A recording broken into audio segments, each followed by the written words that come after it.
Halo semuanya, kembali lagi bersama saya Ratih di Pami Beluga Investing. Kali ini saya akan coba kupas saham-saham perusahaan batubara yang ada di indeks LQ45 yang ternyata lumayan banyak loh. Mereka itu adalah 1. PT Adaro Energi Tbk dengan simbol ADRO. Kedua, PT Indika Energi Tbk dengan simbol IND atau INDI. 3. PT Indo Tambang Raya Megah Tbk dengan simbol ITMG. Dan keempat, PT Bukit Asam Tbk dengan simbol PTBA. Untuk yang kurang familiar dengan indeks LQ45, LQ45 adalah indeks yang disusun berdasarkan kapitalisasi pasar. Dia berisi 45 perusahaan yang paling banyak diperdagangkan di Bursa Efek Indonesia. Oke, dari analisa saya ke keempat perusahaan ini adalah 1. Dari segi fundamentalnya, sepertinya batubara bukan industri yang menarik bagi saya. 2. Dari segi eksternalnya, dengan semakin berkembangnya solusi energi terbarukan, energi dari batubara sepertinya akan semakin tertekan. Oke, bagaimana saya sampai ke kesimpulan di situ? Tonton terus videonya sampai akhir.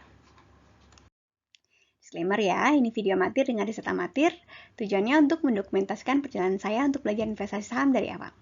Kalau ada yang punya masukan, silakan tulis di komentar. Apa yang saya kemukakan di channel ini jangan dianggap sebagai nasihat keuangan. Mohon melakukan risetnya sendiri sebelum buat keputusan keuangan dan investasi. Oh ya, jangan lupa untuk subscribe ya, like atau dislike, supaya saya lebih bersemangat lagi membuat video-video seperti ini. Oke, sekarang kita mulai ke profil perusahaan. Kita mulai dari PT Adaro Energi Tbk. Perusahaan ini bergerak di bidang energi dari hulu ke hilir. Usahanya mencakup tambang, servis, logistik, pembangkit listrik, dan juga properti. Lokasi utama Adaro Energi ada di Kalimantan Selatan. Dari laporan tahunannya di tahun 2020, 43,91% sahamnya dipegang oleh PT Adaro Strategic Investment dan sisanya beredar di masyarakat.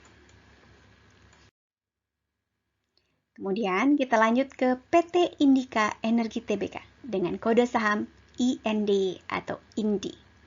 Indika Energi didirikan tahun 2000. Jadi ini perusahaan yang paling muda yang kita bahas di video kali ini. Oke, dari profil perusahaan tahun 2019, perusahaan ini dinyatakan bergerak di bidang energi dari hulu ke hilir. Portfolio bisnisnya termasuk dari penyedia jasa energi, infrastruktur energi, dan yang lain-lain. Per 31 Desember 2019, pemegang saham terbesar INDI adalah PT Teladan Resources dengan jumlah saham 30,65% dan PT Indika Inti Investindo dengan 37,7% saham. Sisanya beredar di masyarakat sebesar 29,62% dan 1,94% dari sahamnya dipegang oleh Dewan Direksinya. Oke, sekarang mari kita lihat PT Indo Tambang Raya Megah Tbk dengan kode saham ITMG. PT Indo Tambang Raya Megah Tbk termasuk perusahaan generasi Y ya, karena didirikan di tahun 1987. Sama seperti profil dua perusahaan sebelumnya, selain menambang batu bara, ITMG juga punya bisnis penunjang untuk membangkit listrik, trading, dan pemeliharaan peralatan. Dari segi kepemilikan saham, ITMG bisa dikatakan sebagai perusahaan yang dikuasai asing, karena 65,14% dari sahamnya dipegang oleh Banpu Minerals Private Limited Singapore. Dan kemudian sebesar 31,79% sahamnya beredar di masyarakat. Selanjutnya, mari kita lihat PT Bukit Asam Tbk dengan kode saham PTBA. Dari segi umur, PTBA sedikit lebih tua dari ITMG. PTBA didirikan di tahun 1982. Per Februari 2021, 65% saham PTBA dipegang oleh PT Indonesia Asahan Aluminium atau INALUM yang merupakan BUMN dan induk perusahaan dari ANTM, PT Timah, dan PT Freeport Indonesia. Jadi, secara tidak langsung, PTBA dimiliki oleh pemerintah Republik Indonesia. Pemerintah RI juga memiliki saham sakti loh di PTBA, yaitu yang namanya saham Dwiwarna. Oke, kemudian 31% dari sahamnya dari saham PTBA ya, beredar di masyarakat dan sekitar 2,92% disimpan sebagai saham treasury. Oke, jadi begitu sekilas profil-profil dari perusahaan batubara yang masuk ke indeks LQ45. Sekarang mari kita lihat kinerja mereka. Oke, di sini saya plot kinerja perusahaan dari segi laba per saham ya, atau EPS selama 10 tahun terakhir. Untuk yang perlu pengingat apa itu EPS, saya cantumkan video tentang EPS di bagian deskripsi. Oke, EPS masing-masing perusahaan saya plot sebagai nokta-nokta tebal yang dihubungkan dengan garis tebal. Selain itu, saya juga tambahkan garis hijau putus-putus pada level 0. Jadi perusahaan sedang untung kalau EPS berada di atas garis hijau. Sebaliknya, kalau perusahaan sedang rugi, EPS-nya ada di bawah garis hijau putus-putus. Secara sekilas, walaupun sama-sama bergerak di sektor yang sama, kinerja keempat perusahaan ini berbeda sekali loh kalau kita lihat dari EPS-nya. Oke, untuk menyederhanakan pembahasan, saya akan bagi grafik ini menjadi 2 periode pembahasannya ya. Oke, saya bahas periode pertama dari tahun 2010 sampai dengan tahun 2015. Dan yang periode kedua adalah tahun 2016 sampai dengan sekarang. Sekarang ini yang periode pertama dari 2010 sampai 2015. Keempat perusahaan secara kompak mengalami penurunan laba. Kalau kita lihat secara garis besar. Di mana di saat yang sama, harga komoditas batu bara di dunia juga menurun loh. Oke, sepertinya jadinya masuk akal ya, kalau keuntungan perusahaan bergantung dengan harga batu bara di pasar. Dari keempat perusahaan ini, Indi atau PT Indika Energi Tbk sepertinya yang terkena dampak paling parah. Indi mencatat kerugian antara tahun 2013 sampai dengan tahun 2016. Sementara perusahaan yang lain tidak ada yang mencatatkan kerugian di tahun tersebut. Selanjutnya ke periode kedua, yaitu tahun 2016 sampai dengan sekarang. ADRO atau ADRO, Indi, dan PTBA mengalami peningkatan laba sampai puncaknya di tahun 2018. Ini juga berbarengan dengan meningkatnya harga batu bara yang juga mencapai puncaknya antara 2018 dan 2019. Kan tetapi ITMG yang grafiknya berwarna ungu ya, sepertinya tidak kecipratan untung dari peningkatan harga batu bara di pasar. Pendapatan ITMG masih mengikuti tren penurunan, walau tidak sampai merugi. Oke, setelah tahun 2019, harga batu bara kembali mengalami penurunan. Keadaan ini sepertinya berdampak ke penurunan keuntungan ke keempat perusahaan. Kita lihat di grafik, kembali Indi sepertinya terdampak paling banyak, walaupun yang lain juga sama-sama turun. Indi atau PT Indika Energi Tbk kembali mencatatkan kerugian untuk kinerja tahun 2019 dan 2020 juga. Satu yang bisa kita ambil pelajaran dari pergerakan EPS-nya ya, adalah kinerja perusahaan batubara sepertinya tergantung sekali terhadap harga komoditas batubara di pasar.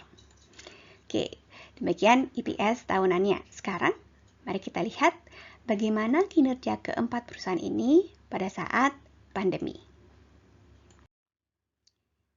Oke, ini dia EPS-nya. Oke, ini di grafik saya plot EPS dari keempat perusahaan ini secara lebih detail ya, yaitu per kuartal. Secara sekilas, semua blue chip batubara sepertinya terdampak pandemi. Semuanya mengalami penurunan laba. Tapi yang mengalami penurunan paling dalam adalah Indi.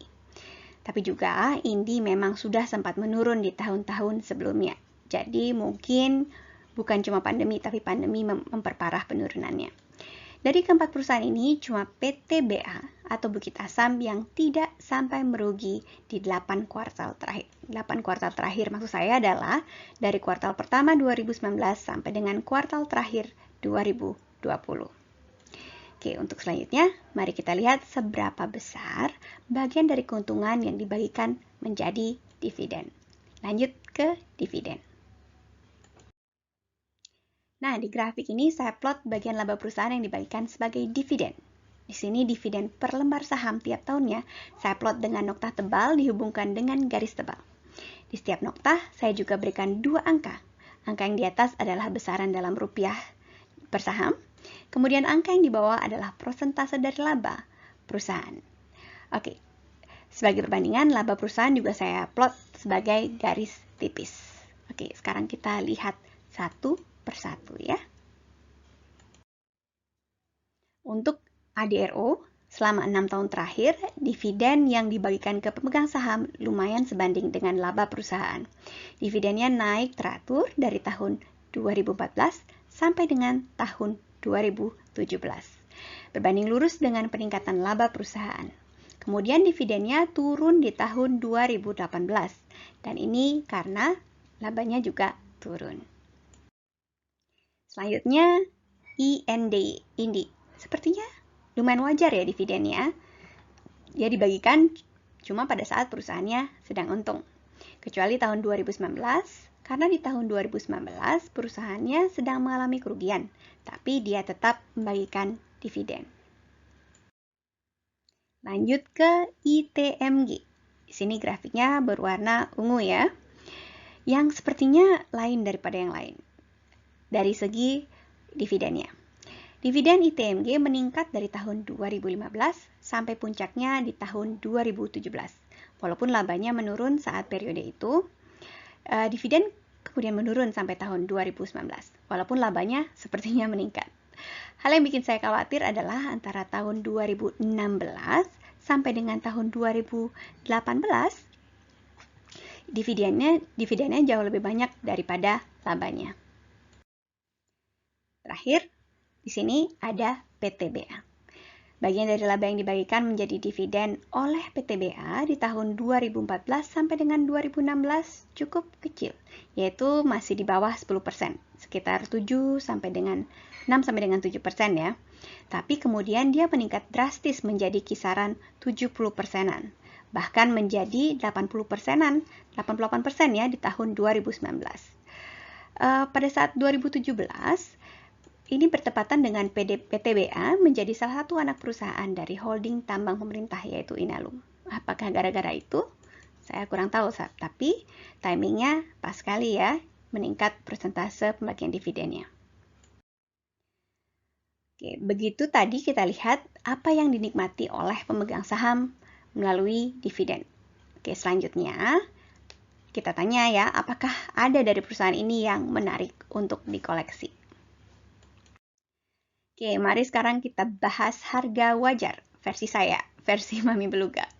Di grafik di sini saya plot 3 lapis informasi dan indikator untuk membantu saya menilai harga wajar. Tapi grafiknya agak ramai. Jadi kita bahas satu persatu ya. Oke, lapis pertama adalah harga. Harga adalah informasi yang paling gampang ditemukan tanpa banyak perlu buka-buka laporan keuangan. Lapis kedua atau indikator kedua adalah harga di price to earning ratio 10. Kalau ada yang perlu pengingat apa itu PE atau price to earning ratio, bisa review video saya yang bahas PE. Saya cantumkan di kolom deskripsi. Di sini saya plot PE 10 sebagai garis hijau putus-putus. Saya anggap saham itu murah kalau harganya ada di bawah garis hijau putus-putus. Lapis ketiga adalah harga di PE 15. Saya plot sebagai garis kuning putus-putus. Harga saham agak mahal kalau berada di antara garis hijau dan kuning putus-putus ini. Yang lapis keempat adalah harga di PE 20. Ini saya sebut garis borju. Oke, karena harga saham saya anggap mahal kalau sampai melewati garis merah ini. Oke, sekarang mari kita bahas satu persatu perusahaan ini berdasarkan lapis informasi atau indikator yang tadi ya. Untuk KDRO, harga sahamnya tidak pernah mahal. Seperti kita lihat di grafik, harga sahamnya selalu di bawah garis hijau putus-putus atau garis PE 10.